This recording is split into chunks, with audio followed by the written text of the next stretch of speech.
Баялаг бүтээгч нэвтрүүлгийн шинэ дугаарт Дэлхийн Монгол иргэнийг бэлтгэх зорилготой Эрен Эверест Интернэшнл сургуулийн захирал, боловсрол судлалын ухааны магистр, докторант Адиа Хүү өргөдөн оролцлоо. Боловсролын салбарт 20 орчим жил ажиллаж буй Адиа Хүү захирлын удирдан чиглүүлж буй Эрен Эверест Интернэшнл сургуулийн сурагчид улсын олимпиадаас алт, олон улсын олимпиадаас хүрэлэн медаль хүртсэн амжилтуудыг үзүүлж, сургалтын чанар хүртээмжээрээ манай улсын топ 10 сургуулийн нэгээр нэрлэгдэж байна. Сайн байна уу? Сайн байна уу? Сайн явж байна уу? Эверест Интернэшнл Эверест дуул шиг өндөр боловсролыг сурагчтай олгоно гэсэн юм зорилготой да.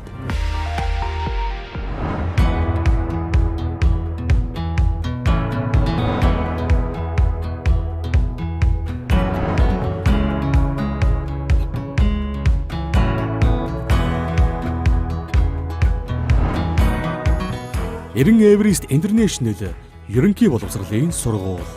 Үн цэн бүхий Монгол иргэдийг төлөвшүүлнэ. За үндэсний үйлдвэрлэлд дэмжсгээ урайтай баялаг бүтээгч нэвтрүүлгийн шинэ дугаар эхэлж байна. За өнөөдрийн зочноор Эрен Эверест Интернэшнл сургуулийн захирал, хөлөөлөн удирдах зөвлөлийн гишүүн, оюуны баялаг бүтээгч Адиа Хүү манай зочноор өргөдөн оролцож байна. Хамгийн том амжилт бол энэ жил бидний улсын математикийн олимпиадын улсын аврагтай болсон амжилт байлаа. Маш хүнд хөдөлмөрлөлтөө улсын аврагтай болно. Тэгэхээр бид нар одоо сая судлахад бол улсын аврагтай 10 дахь сургууль болж байгаа юм байна. За нөгөө мундгууд 11-р сургууль гэдэг нэг мундгууд маань ээлжлэн авраг төрүүлдэг. Тэгэхээр манайх бол 10 дахь сургууль болж байгаа их ховор юм билээ. Тэгээд чинь 400 гаруй Улаанбаатарын сургууль, 600 гаруй улсын сургуулиуд хэмжиж байна.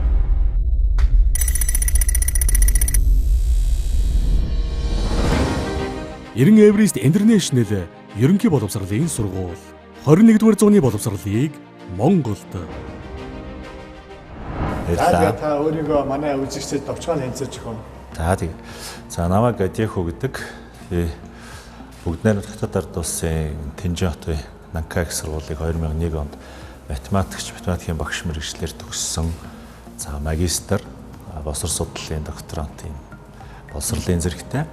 За өмнө нь бол Хүсгэл аймгийн Дэлгэр мөрөн согтор сургуулийг сургуульд математикийн багш, сургалтын менежер, захирал гэсэн ажлыг хийжсэн. Мөн шинжлэх ухааны технологийн их сургуулийн ахлах сургуулийн захирлаар 13-аас 17 он хүртэл ажилласан юм шигтэй. За одоо бол Эрен Эверест Интернэшнл сургуулийн захирлаар ажиллаж байна. За сургуулийн хамтлаар манай үзэгчдэд танилцуулах уу? За тэгье. За манай сургууль бол 2019 онд байгуулагдсан шинэ томьёо сургууль байгаа. За бид нар бол бас сурагчдаа тэгш хүртээмжтэй төвшинчилсэн байдлаар сургалтын одоо нөгөө боловсролын хуулинд бид нар тэгш хүртээмжтэй байх үзэл санаа байдаг. Тэгээд тэр агуулгаар бид нар бас аль болох сургалтынхаа үйл ажиллагааг энгийн хүүхдэд хүртээмжтэй хэлбэрээр явуулахыг зорддог байгаа. За жишээлбэл одоо манай бага боловсролын нэг ангийн байдал бол иймэрхүү байдал. Тэр нь орчин үеийн бүхэл одоо сургалтын арга зүй хэрэглэгдэхүүнээр хангах байдлаар зохион байгуулсан. Тийм. Ингээд цагаасан гараад. Цагаасан гараад тийм. Танхимын үеийн хичээл орж исэн үеийнхээ аюутаа ингээд байж байгаа л да. Хоёрдугаар цаг тахал их салтай хэцүү хүнд үед 2 жилийг үдсэн ч гэсэн танхимын сургалт явагдаж байх үедээ энэ бол маш тийм өргөн агуулгатай үйл ажиллагааг зохион байгуулж ирсэн. Сургуулийн орчин нөхцөл бас их гоё юм байна л та. Тэгэхээр ер нь бол одоо спорт зал, тэр кино театр, одоо ингээд тэр урлан, тэр одоо нөгөө химийн одоо юу вэ шүү дээ, кабинет лаборатори байна тий. Тэгэхээр ингээд олон сайхан юмуд ингээд тогтчулсан сүүлийн орчин үеийн сургууль байна тийм ээ. Тий. Тэгэхээр энэ онцлогоос нь жаахан танилцуулж өгөөч манай үзэгчид. За манай спорт зал байна. Ингээд 1 2 3 4 шийдтэй байна тийм. Яг сүүлийн одоо шинэ стандартын дагуу баригдсан юм мундаг заалтай бид нар бас энэ нөгөө голцлон сагсан бөмбөгийн хичээл ордог. Мөн лигийн баг өнтер одоо энд чи хичээл сургуультай явуулдаг. Тийм учраас яг сагсан бөмбөгийн спортод зориулсан юм одоо яг стандарт юм заалагчтай ойлгож байна. За манай Сагсан буй спортын одоо дасгалжуулагч багшаар спортын мастер дархан төгссөн багш. Ажилдаа дархан төгссөн багштайгаа бас уулзуулъя. За манай сургууль нь бас ерөнхийдөө яг одоо олон улсын стандартын дагуу агч модон шалтай. Тэгээд самбар шийдний хувьд яг бүх юм стандартын дагуу юм баригдсан юм спорт зал байгаа. Тэгээ яг гэмтэл бэртэл бол спортын бас салшгүй нэг хэсэг, дээрээс нь гэмтэл бэртэлгүй байх юм бол хүүхдүүд илүү өсөн дэвших, илүү сайн тоглох боломжтой учраас энэ бүх одоо нөхцөлийг манай сургууль ингээ хангаж өгсөн. Ийм спортын бүрэн томилолттой тийм сургууль аа. Манай сургууль дээр бол одоо Seven Hoops гэх Сагсан humгийн сургалт давхар хичээлтэй байна. Тэгэхээр хүүхдүүд сонирхсон хүүхэд залуучууд бүгд бас хамрагдах боломжтой. Тийм. Тэрүүгээрээ давуу талтай. Одоо энэ цар тахалтай үед хэцүү байгаа үед дахлагаа сайн дэмжээрэй. Спортоор хичээлснээр те спортоор хичээлснээр дахлагаа илүү бие биетэй хөгжөлтэй болно. Тэгээ дээрээс нь илүү одоо зоригтой болдог те. Тийм болохоор залуучуудаа дахлагаа сайн дэмжиж спортоор хичээллээрэй гэж уриалмаар байна. Энэ ерөнхийдөө миний хөл бөмбөгийн стандартаар хийгдсэн ийм талбай байгаа. Зөвхөн хөл бөмбөг тоглох зорилттой бид нар цар тахалаас насаас өмнө бол хүүхдүүд маань хичээлээ тоглоод ингэж ийсэн. Тэгээд цар тахал болсноос хойш бол одоохондоо засварын байдалд оруулчаад ингэж үзэгчийн суудалтай бүх юм стандартын дагуу байгаа юм. Тийм манайх ч нэг сонгодог спорт, сонгодог урлагийн төрлүүд гэдэг дотор маань дэлхийн сонгодог спортын бас нэг спортын төрөл нь газрын теннис. Тэгээ газрын теннисний одоо Монголын газрын теннисний холбооны зөвшөөрөлтэй юм одоо гуйлын секс хичээлдэг байна. За дээрэс нь бид нар бас яг зөвхөн спорт байдлаараас ашиглахгүй гадаад талбаануудаа эко хэлбэрээр тохижуулаад ингэж ясны головтго учраас бид нар хичээл сургалтынхаа үйл ажиллагаанд бас ашигладаг. Тэгэхээр нөгөө сая Сагсан бөмбөгийн зааланд бид нар ингэ үзсэн шүү дээ. Сагсан бөмбөг ба English гэдэг, Сагсан бөмбөг ба математик гэдэг ингээд сонирхолтойчдод явагддаг байхгүй юу. Тэрний нэг нь бол энэ дээр ингээд одоо монгол хэл их хэлээ сурахад бага ангийн хүүхдүүд маань энд тоглодог байгаа. Спортын ямар нэгэн төрлийг сонгоод тэгээ ингээд тойроод багштайгаа тоглож тэгээ тэрийгээрээ нөгөө үг бүтээх, зөв бичих дүрмийн холбоотой мөн яг 1-2 дугаар ангийнхны нэмэх асах, математикийн нэмэх асах үйлдэлүүдийн холбоотой хичээлүүд яг энд ордог. Бид нар ковидгүй үед бол туршаад энийг маш амжилттай явж ирсэн. Ковидтой болсон бол үед яг энэ сургалтын маань ийм гоё үйл ажиллагаанууд явагдаж чадахгүй байсан нэг харамсалтай байна. Энэ одоо хүүхдүүдтэйгээ хэр холбогддгийг та хэлнэ. Бид нар ч нөгөө смарт платформоор дамжуулаад бүх хичээлүүд нэг ч хоцрогдолгүй орсон. Тэгээд эргээд хүүхдүүд маань бид нартай байнгын холбоотой байж. Одоо 12 дугаар ангийнхны чинь сая нэг сарын хугацаатай сургууль дээр нь ээшийн бэлтгэл хийлгэж байгаа юм л да, эсэлтийн шалгалтын. Тэгсэн чинь яг тэр бэлтгэл хийх эхний өдрөө хэд ч бүх хүүхэд формоо өмсчихсэн. Баргал үсээ 2 задгаа боочихсан. 2 салаа бооцсон. Тэр тэгж ирж байгаа. Тэгэхээр маш их сургуулаа сансан. Тэгээ сургуулаасаа бүр явмааргүй байна. Бид нэр орой 8 хүртэл суумаар байна. Гаржийн талбай дээр тогломоор байна гэсэн ийм л хүүхдүүд ирж байгаа. Маш их сансан байна. Эрен Эверест Интернэшнл ерөнхий боловсролын сургууль. Үн цэн бүхий Монгол иргэдийг төлөвшүүлнэ. Эрен Эверест Интернэшнл сургууль маань дэрэгдээ эренгээд энэ сайхан театртай юм байна. Тэгээ энэ театраараа дамжуулаад ямар оюуны баялагийг одоо бий болгож байна? За манай театр бол ерөнхийдөө мэрэгжлийн түвшинд бас тоноглогдсон юм сайхан театр байгаа. Эрен театр гэдэг нэртэй 200 хүний үзэгчийн зрителийн багтаамжтай. За сайхан том тайзтай та бүхэндээс харагдаж байгаа бах тийм ээ. Апертур техникийн хувьд мэрэгжлийн апертур техникээр хангагдсан кино театрч болж болно. За дээрэс нь урлагийн театрчилсан тоглолтыг бас хийж болно. Урлагийн наадмаа зохион байгуулж болно гэдэг юм олон талын үйл ажиллагааг бол зохион байгуулах юм боломжтой юм байна. За бид нар бол яг сая цар тахлын үегээд хэдийгээр их хумигдмал байсан ч гэсэн урлагийн наадам хэлбэрээр хүүхдүүдийнхаа урлагийн авиасыг хөгжүүлэх энэ наадмыг бол зохион байгуулсан. Нөгөөтэйгөр манай англи хэлний гадаад хэлний сургалтын хөтөлбөрт маань юу байдаг вэ гэхээр тодорхой одоо бага ангийн хүүхдүүдэд 6 дугаар ангийнханд гэдэг тодорхой Монголын одоо нэртэй хаттын бага насны амьдралын тухай юм англи хэл дээр зохиолууд байдаг. Тэр зохиолуудыг уншиж судлаад тэдгээрийнхаа дүрээр театрчилсан тоглолт хийдэг. Тэгээ энэ бол яг хаа тэр хүүхдийг одоо олон талаас нь цогц байдлаар хөгжүүлэх дээрс Монголынхоо түүх соёлыг судлах, англи хэл дээр тэрийг ярьж сурах, тэгээд англи хэл дээр театрчилсан тоглолтыг үндэснийхээ хувцастай танилцах гэдэг ингээд маш олон талын ач холбогдолтой ийм арга хэмжээнүүдээр сонгодог одоо спорт урлагийн төрлүүдийг хүүхдүүдээр хичээллүүлж дэлхийн одоо Монгол иргэн бэлтгэх бид нар зорилготой. Тийм болохоор хөгжмийн заал мэргэжлийн төвшин бэлтгэгдсэн хөгжмийн заалтай, дээрэс нь урлагийн театртай, эрен театр гэдэг. За балетийн буюу бүжгийн тусгай заалтай, бүр мэргэжлийн заалтай. Тэр зааландаа хүүхдүүд маань байнга орж суралцах. Ерөөсө бараг тэнд тэгэл суухан суугаад итгэн нэвтэл маш чөлөөтэй орчин бий болгож ирсэн. За балетээр хичээлснээр гарах үр дүнгуудын талаар хэлж өгье л да. За ерөнхийдөө энэ тал одоо чухал шүү дээ. Одоо тэр хүн тухайн хүнд. За одоо жишээ нь хүүхдүүд маань жишээ нь одоо хичээл сургууль одоо амарцсан тийм ээ байнгын карантинд байж байгаа энэ хугацаанд бол одоо тэр хичээлээ хийж байгаа хичээлээс одоо хэсгэн гэсэн сатаараад өөрийнхөө тийм ээ гоо зүй биеийн одоо галбирт анхаарад тийм ээ түүнээс гадна одоо балетын урлаг маань сонгодог хөгжим буюу төгөлдөр хүрээ аян дээр хичээлдэг. За тэгэхээр энэ нь бол хүүхдийг маш сайн тайвшруулах, тархийг нь одоо амраах. За тэгээд дээрээс нь хүүхдүүд маань нөгөө байнгын бүгдийгөө буруу судаг болчдөг тийм ээ. Нурууных нь одоо тэгш шимийг нь хадгалах, дээрээс нь биеийн галбирыг нь сайхан болгох гэх мэтчлэн маш олон давуу талууд байдаг. За түүнээс гадна маш чухал нэг юм бол одоо сүүлийн үед хүүхдүүд нөө уул хавтгаар хөвчлөл гэж байгаа тийм ээ. Одоо хөлийнхэн шилбэн гадагшаа иргэсэн байдаг, май голцсон байдаг. За эднэр бол ялангуяа эмэгтэй хүүхдүүд маш одоо гоо зүүн хувьд хэцүү харагддаг. За тэгэхээр энэнээс маш сайн салгах одоо мэргэжлийн эмчийн зүгээс ч өгдөг зөвлөгөө бол балетаар хичээл.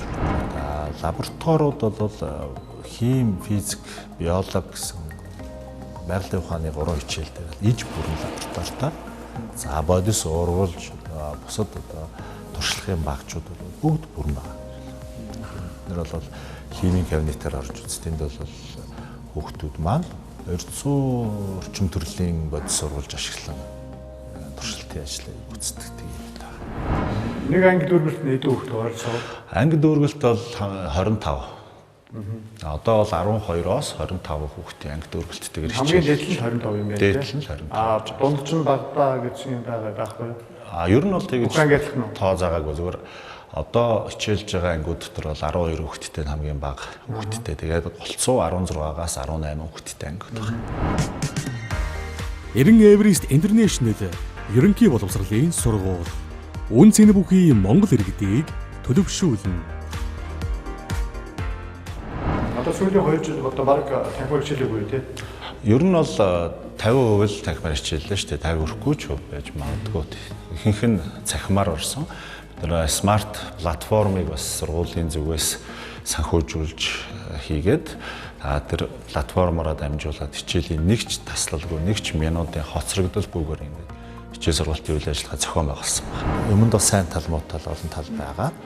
За тэр бол хичээлийн ямар ч хоцрогдолгүй явуулж бас чадж байгаа. Энэ бол тэр жинхэнэ том сенсац тарих үйл явдал байна. Манай сургуулийн хэрэгжүүлсэн смарт платформын талаар одоо товчхон танилцуулъя.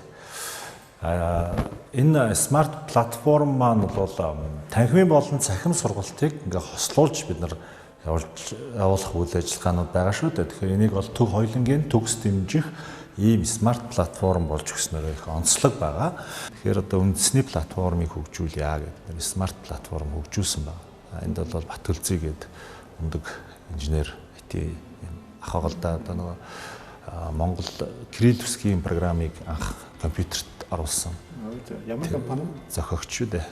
Батөлзий гэдэг инженер байгаа. Санчертек гэж. Санчертек компани байна тий. Тэгээд бид нар захиалгаа өгөөд энд бүрэн смарт платформ хийж гүйцэтгсэн. Яг энэний туршилтын маань ажил бид нар бол цар тахал болно гэд дахиад хөлөөрөө тогтнож гэж мэдээгүй туршилтынхаа ажлыг 10 сарын 1-нд эхэлсэн 20 оны. Тэгээ яг ингээд эхлээд за яг 11 сарын эхний 7 хоногт бид нар цахим хичээл туршихгүй юу. За энд ингээд шууд зуумаа холбоод ингээд хичээлээ явуулах боломжтой байна. Багш нар өөрсдөө холбогдоод хүүхдүүд дээрээ турш үзээгүйсэн. Багш нар сайхан өөрсдөө холбогдоод ингээд бүх юм хийгээд за болж гэн окей одоо дараа нь хүүхдүүд дээрээ турш шүү гэж яг хатуу үлрээ. 11 төлөөрөө тогтчихлоо. 12-ний хичээл яасан гэсэн. ямар ч уйгуугаар смарт платформороо дамжаад ороход бүх юм хангагдсан байна.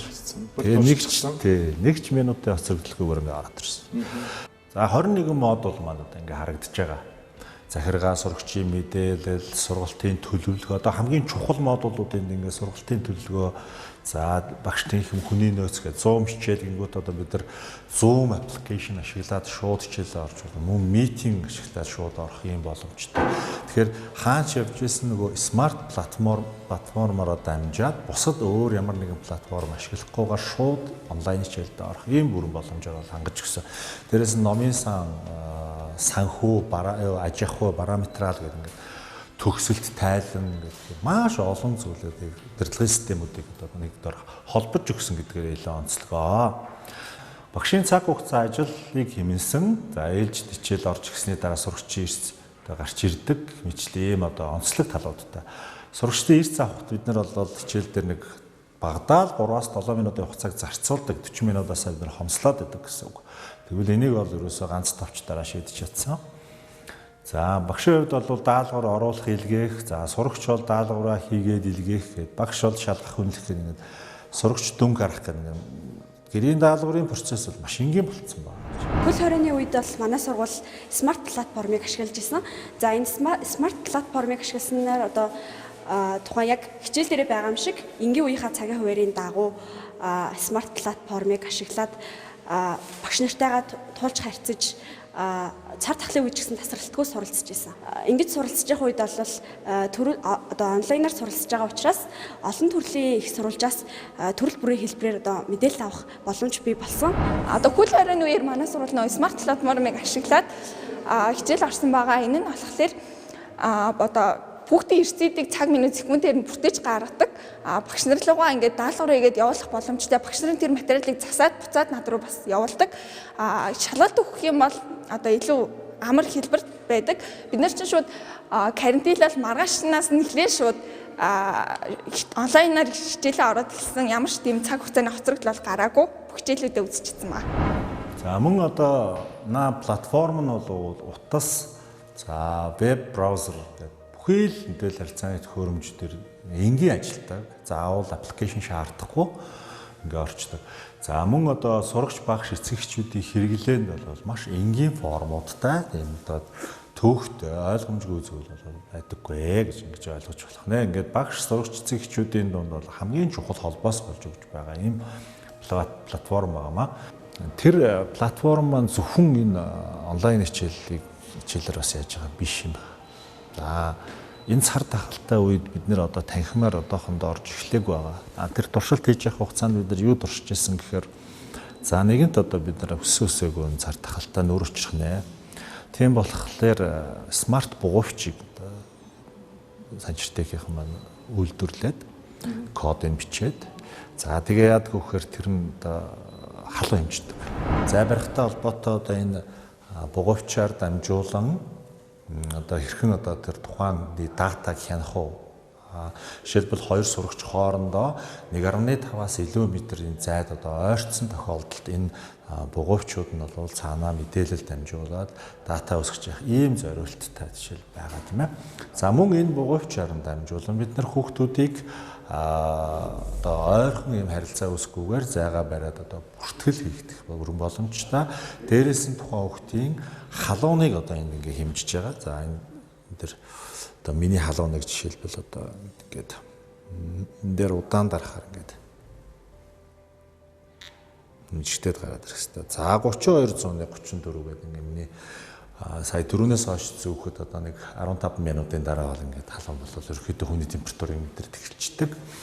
За ийм байдлаар бол бид нар платформ ашиглаад ингээ яг платформ бол маш өргөн хүрээтэй ихтэй. Гол одоо технологиудаа яриад шүү дээ тийм ээ.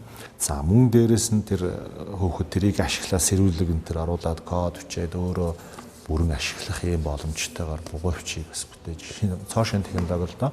За дараагийнх нь нэг юу болвол бүх одоо улс орон даяар ашиглах боломжтой смарт платформ дээр хичээлийнхаа хөтөлбөр төлөвлөлт ээлж хичээл гэдэг ингээд бусад бүх төлөвлөлтүүдэд бас оруулж өгөөд яг тэрнийхээ дагуу ингээд хичээл сургалтын үйл ажиллагаа явуулах боломжтой. Одоо бол бид нар дахиад бэлэн болцсон зүйл нь юу гэхээр 21 аймаг 9 дүүргийн хаанаас ч цаг хугацаа орон зайд үл хязгаарлагдсан манай шилдэг багш нарын хичээлийг сонгон суралцах боломжийг олгож байна.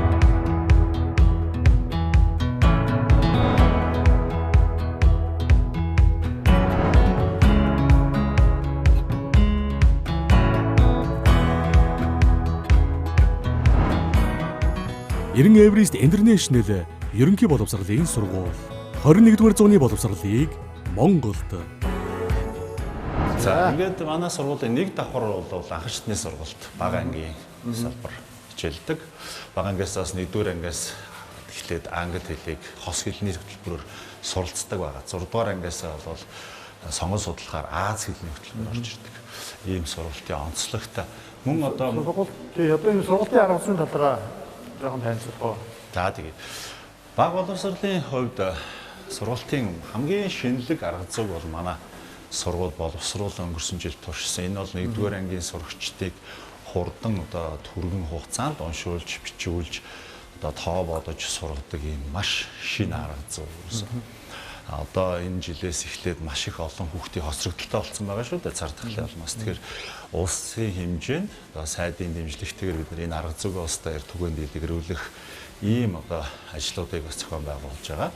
Боловсролын хүрээлэнтэй хамтарч ажиллаж байгаа. За энэ талаар бол манай сургуулийн бодлого хариуцсан дэд захирал Цэрэнхүү багш маань бол энэ олон жилийнхаа туршлага дээр үндэслэн боловсруулсан ийм арга зүй байдаг.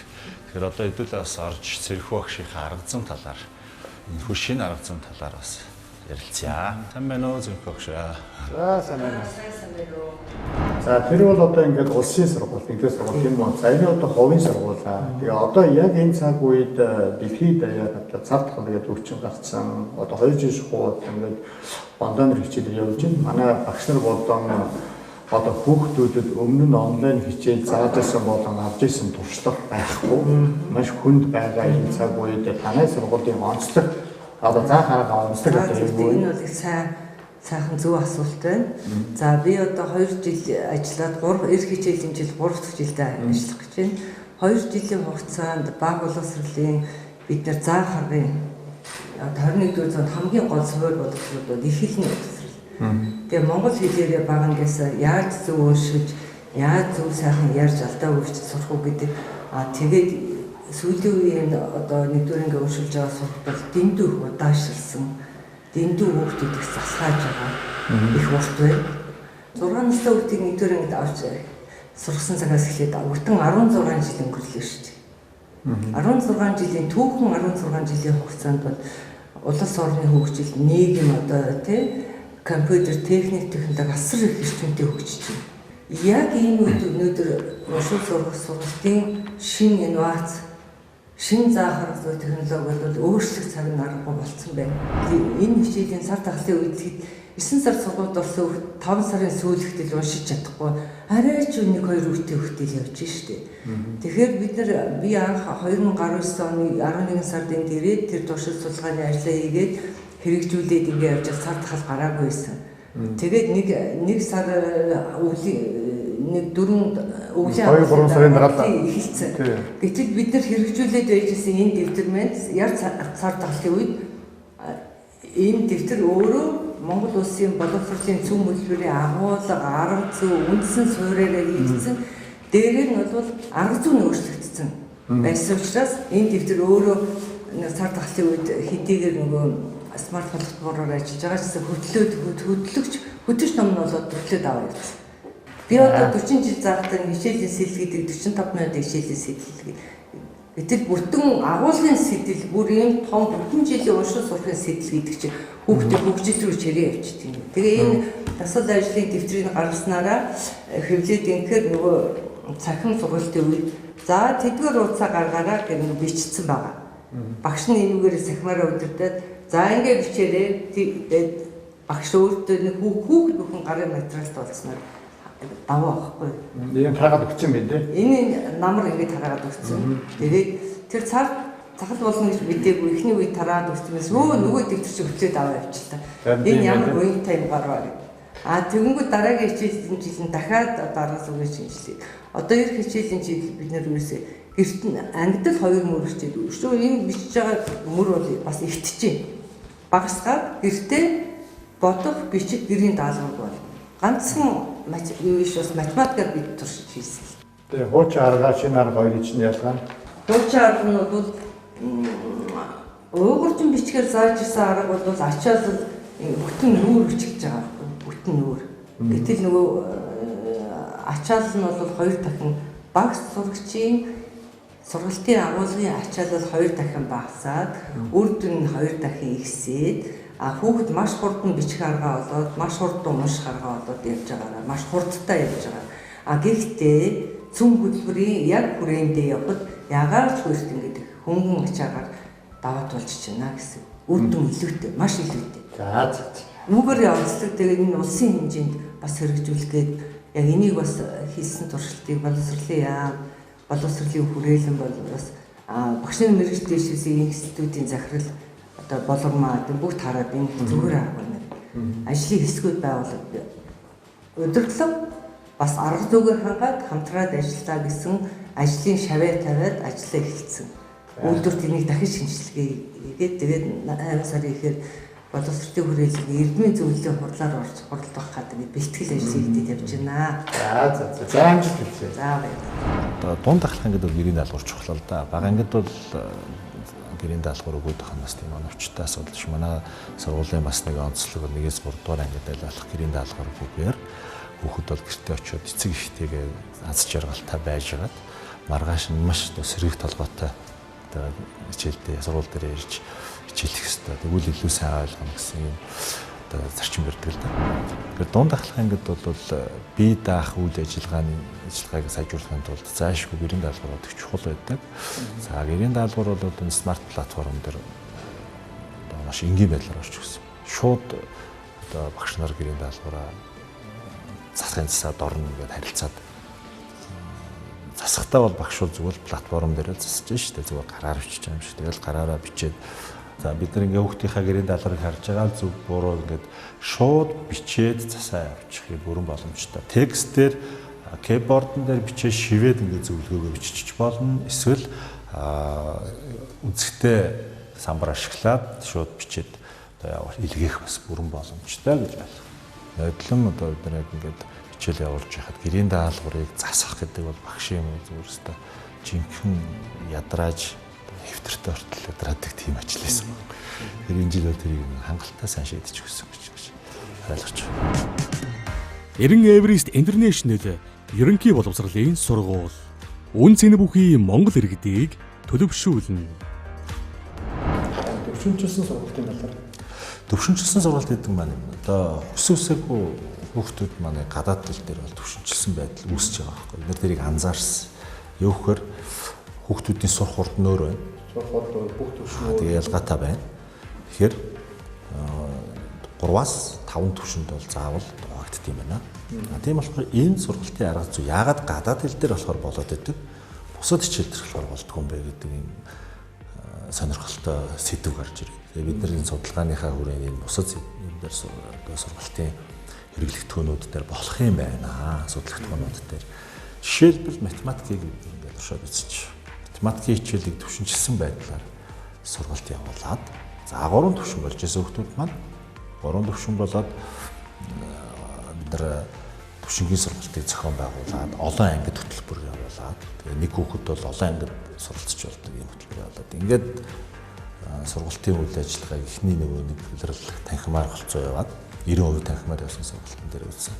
1-р төвшний хүүхдүүд нь бүгд 2-р төвшөнд рүү ахиж орсон.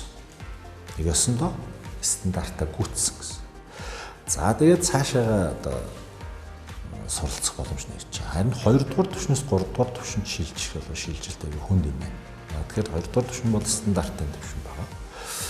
3-р төвшин болохоор нөгөө одоо мундгуудаа бэлддэг. Жинхэнэ одоо сайенс хүмүүсийг бэлдэх зорилготой төвшин.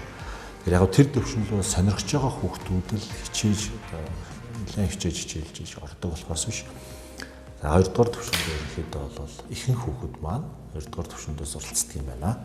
За гэхдээ энэ бол болохгүй биш сайхан хөгжүүлээд явах юм хамгийн боломжтой хэлбэр юм байна гэдгийг бид олж хараад дахиад одоо байгалийн ухаан руу бусад хичээлүүд рүү нэвтрүүлж байгаа. Сая бол онлайн захин хичээлээр явж байгаа хөл хорионы үеэр бид нар яасан гэхээр тэр сургалтуудаа онлайн хэлбэрээр ингээд олон анги руу гэж дамжиж ордог байдлаар зохион байгуулад манай сургууль дээр явагдаад байгаа олон хувилбарт ангид суралцах боломж гэдэг бид нэр ярьдаг төвшинчлэх хичээлийн тал дээр жишээлбэл энэ хүүхэд бол 8-р ангийн математикийн 3-р төвшинд за мөн 8-р ангийн солонгос хэлний группт багтаж ингэж хичээлдэг гэсэн юм. Одоо жишээлбэл нэг хүүхэд төр гэхэд 3 хувилбарт анги гарч ирсэн. Энэ бол хэдэн ч хувилбарт анги ингээ байж болдог.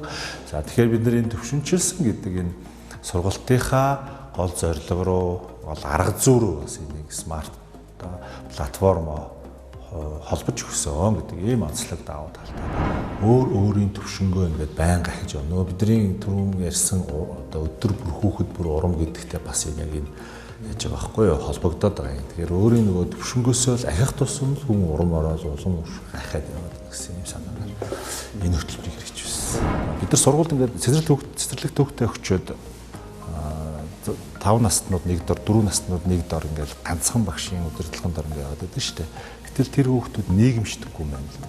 Одоо нэг их урдтай болцсон цаг хугацаанд чинь хүүхэд нийгэмших шаардлагатай байдаг. Ах эгч нартай харилцаж сурдаг, дүү нартай харилцдаг, өөр багш нартай харилцаж сурдаг. Тэгжээж энэ хүүхд цаашаага өөрөө хөгжих, өөрөө бие дагаад явах юм боломж болцоо байдаг учраас энэ тал дээр нь бас илүү анхаарал явж байгаа. За бага ангид ч гэсэн бид нар бас зарим бодлогоодыг яаж өөрчилж байгаа вэ гэхээр 1-5 дугаар анги төгсөлт нэг л багшийн удирдлагын дээр яваад байгааг бас өөрчлөөд 4-5 дугаар ангид нь үндсэн одоо хичээлүүд болох математик, монгол хэл, англи хэлний хичээлүүд бол ерөөхдөө дунд ангийн багш нар нь орж ирж байгаа. Зөвхөн нэг бага ангийн багшийн хараат гэж бас болохгүй юм л та. Тэгэхээр энэ байдлыг өөрчилж байгаа гэж ийм онцлогуудыг шингээж байгаа гэж ойлгож байна. За энэ одоо өөрчлөлтийн маань үр дүнд хүүхдүүд өөрсдөө бие даан суралцах чадвар эзэмшээд дээрэс нь амжилтууд гаргаад эхэлж байгаа. Энэ сая манай сургуулийн 12 дугаар ангийн сурагч Номын Эрдэнэ бол Японы засгийн газрын тэтгэлгийн шалгалтанд математикийн шалгалтанд тэнцээд 2 хоногийн өмнө одоо англи хэлний шалгалтаа өгсөн. Дүн хараахан гараагүй байна. Гэтэ бид нар бол тэнцэн гэдэгт бол бат итгэлтэй байгаа. Японы засгийн газрын 100% тэтгэл момшоо тэтгэл гэж ярьж байгаа. Энд болохоор жил болгоод 6 сард авдаг сая математикийн шалгалтыг аваад тэр нь англи эсвэл японы хэл дээр авдаг. Тэрэнд нь тэнцсэн байгаа. Одоо сая 2 хоногийн өмнө англи шалгалтаа өгсөн. Одоо хариуг нь үлээ гэж байгаа. Хариуг үлээж байна. Баг тэнцсэн баг тий. Найдаж байна. Өмнө жил сургуультаар одоо бид нар анхны төгсөгч энэ сургуулийн хамгийн анхны төгсөгч бол явж байгаа.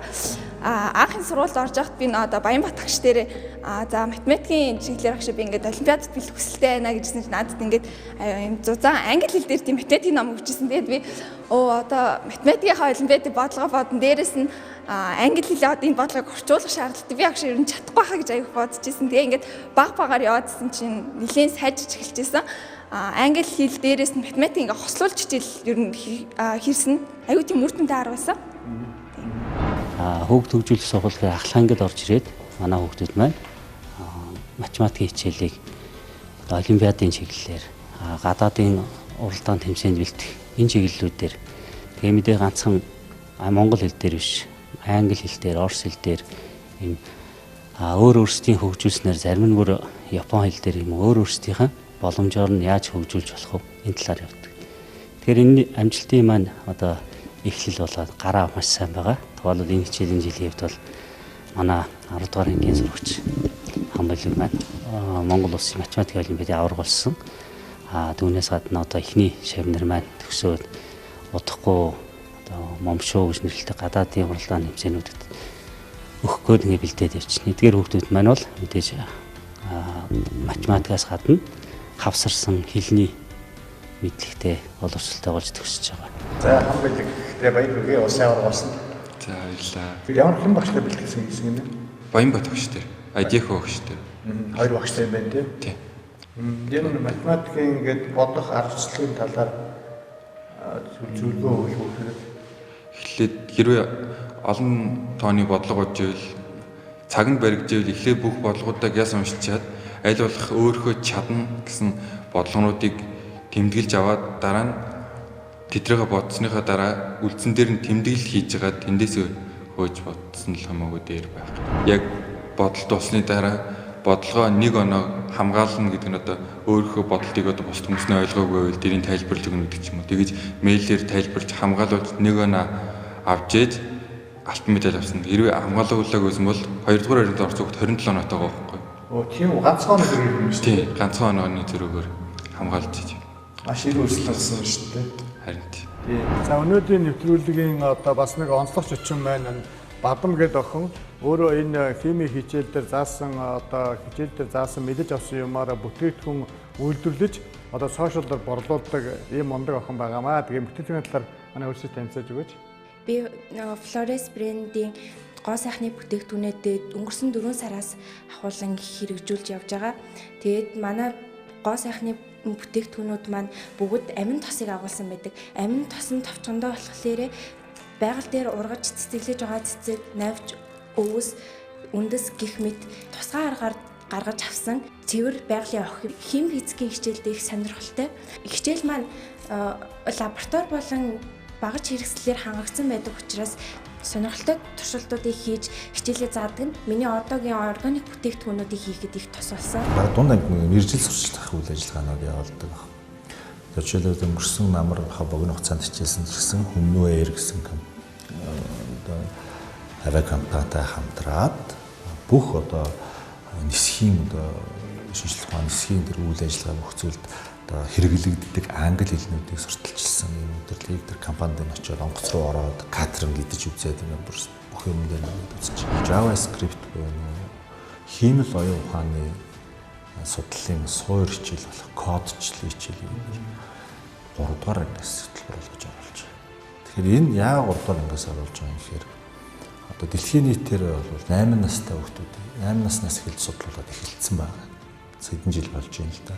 Гэтэл Монгол хүүхдүүд маань энэ код гэдгийг баг за дунд ангийнхаа 8-9 дугаар ангиас л анх одоо харж үзэж ингэж эхэлж байгаа хэрэг. Тэгэхээр энэ бол тэрхий орой байна. Дэлхийтэй хөл нийлүүлж халах юм бол бид нар 8 наснаас энэ кочлол хичээлийг оруулах хэрэгтэй байна.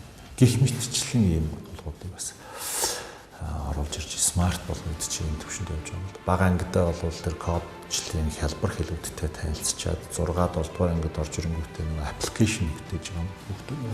Тэгээд тэрнээр ингээд нэг батон товч ингээд дарж утсан дээр ингээд товч дараа товч нь ажиллаад ингээд энэ дээр урам орж ингэж явж ирсэн аа. Яг ахлах анги руу ороод ирэхээр вебсайт хөгжүүлэх, бусад программын кодууд бичих гэдэг, робот бүтээх гэл энэ талаар авчиж байгаа байхгүй юу? Яг энэ чиглэлээр бас манайх чинь роботын тусгай дугуйлан хичээлдэг. Lego роботыг тэгээд тэр сумо робот, олон төрөлтэй хөлбөмбөг робот гэдэг тэр дугуйлан нь бол бага ангиас нь хичээлээд явж байгаа. Тэрнтэйгээ холбоод тэр кодоо бичдэг ийм байдал руу шилжиж байгаа. Нөгөө дээхэн үед чинь бид нэг наав ээжийн үед ч юм уу жолооч гэдэг чинь их чухал мэргэжил байсан. Гэтэл бидний үед ирсэн чинь хүн болгон жолооч болоод энэ чинь амьдралын хэрэгц алдсан. Тэрэн шиг өнөөдөр IT гэдэг чухал мэргэжил боловч бидний хүүхдийн үед ирээдүйд бол энэ магадгүй хэрэглээ болох байх гэсэн ийм хандлагатай. Тэгэхээр бүгд энэ кодыг бас бичдэг, мэддэг, энэ амьдралын хэв маягт суралцсан байх хэрэгтэй гэсэн ийм л зорилготой байна.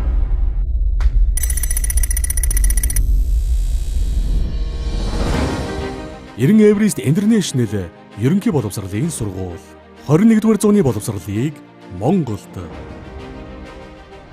За ингээд баялаг үтээс нэвтрүүлэг энэ үрээд өндөрлөж байна. За ер нь өнөөдөр цар тахлын жилүүдэд 3 төрлийн салбар бол маш их одоо хүчтэй тэмцэлдэж байгаа. Энэ цар тахлын үед одоо амьдрах одоо гэдэг юм уу нөгөө тал дээр ард иргэдэд хамгаалах, нөгөө тал дээр ард иргэдэд сургууль хүмүүжүүлэх, мөн нийгмийн халамжийн асуудлыг шийдэх гэдэг ийм 3 томоохон салбар бол энэ цар тахлын үед бол маш хүнд байгаа.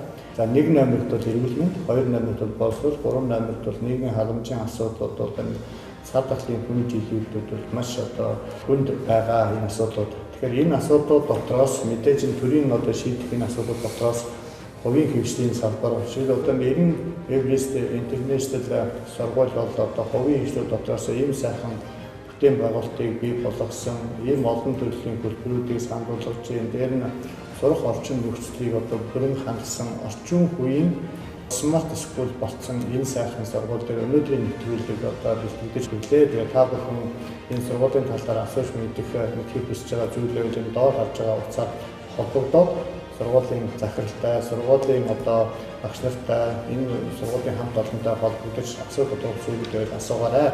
Тэгээд энэ удаагийн дугаар энэ өрөө өндөрлөж байна. Ирэх дугаараар уулзлаа. Түр баяртай.